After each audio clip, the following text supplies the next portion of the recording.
This week, Pastor Dennis Weber over at Parkway and myself, we sat down with two very important leaders in our community and talked to them about their important role and how to support them and how to get behind them. And so we did a little interview. Let's go ahead and roll this.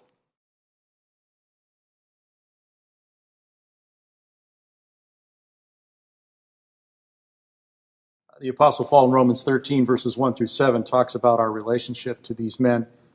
I won't read the whole passage, but just a couple of verses. It says, "Let everyone be subject to the governing authorities, for there is no authority except that for which God has established. The authorities that exist have been established by God."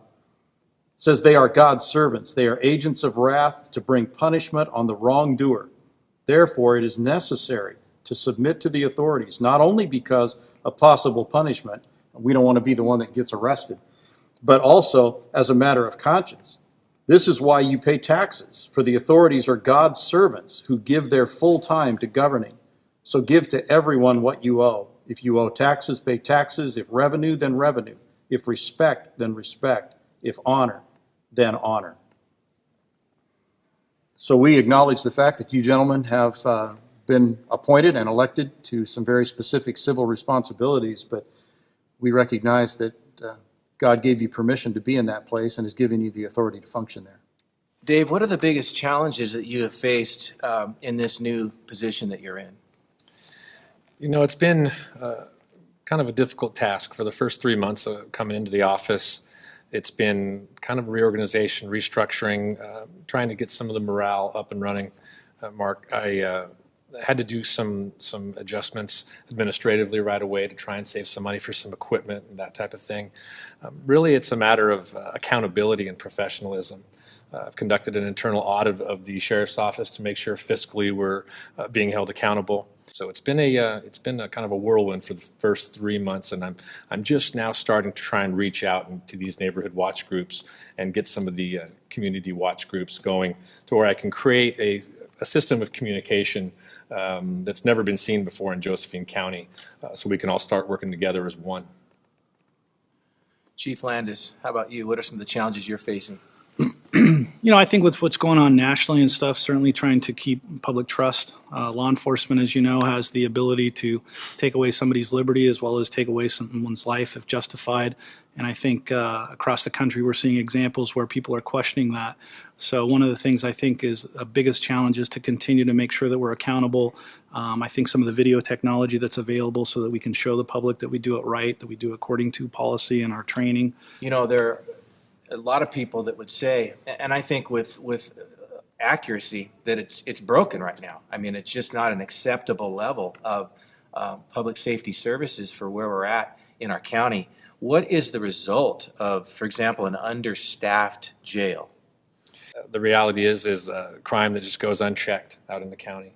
From a call yesterday to a 16-year-old girl home alone where there's a burglary in progress, to the recovery of a stolen car 20 minutes later in 30 miles away, to an incident last weekend where there was a DUI fatal crash where a young man lost his life, to another incident earlier in the day where you have people shooting at each other outside of O'Brien, and another man lost his life. It's not just about law enforcement being able to take people to jail if there's jail beds available. Oh.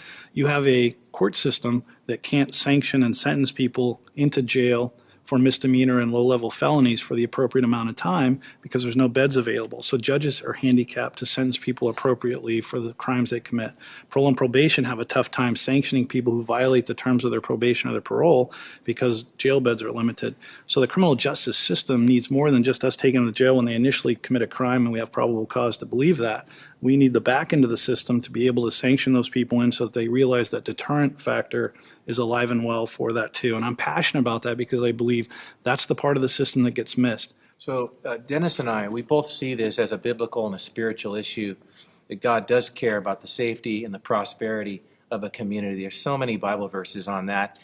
And so our heart is that we are informed citizens. We're informed Christian citizens. We understand that we're supposed to pray for these guys, respect them, honor them, get behind them.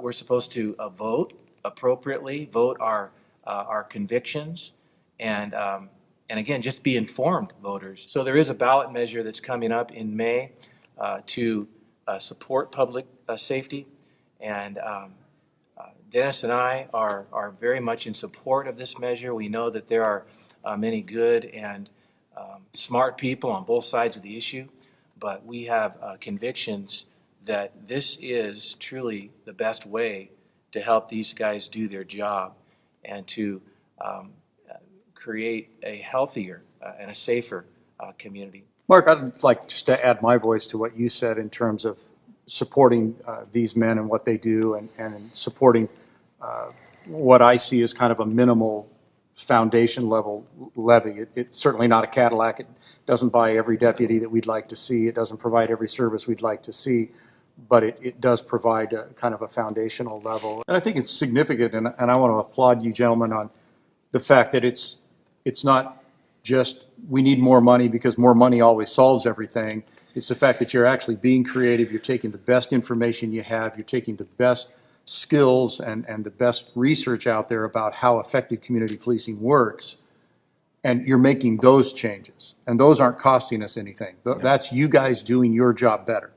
And that's, which is a great piece of this, but acknowledging the fact that you can do that part of it as best you possibly can, and if there's nothing behind you, you have no way to enforce all these great new policies. So this both and, we really need to see both of these things. So I applaud you guys. Thank you so much for doing the work that you're doing. We as a community need to back up behind you and give you the resources you need to pull off this great job you're doing. And this is just a vital time in the history of this community to get behind these guys, help them be successful in what they do, and to realize, we can't count on the federal government and on trees forever, to provide us the funding that's necessary. We just want to thank you guys so much for all that you do, and again, for the time that you've taken today to be here with us and to share a little bit about, how we can get behind you guys. So thank you. Thanks for having us very much.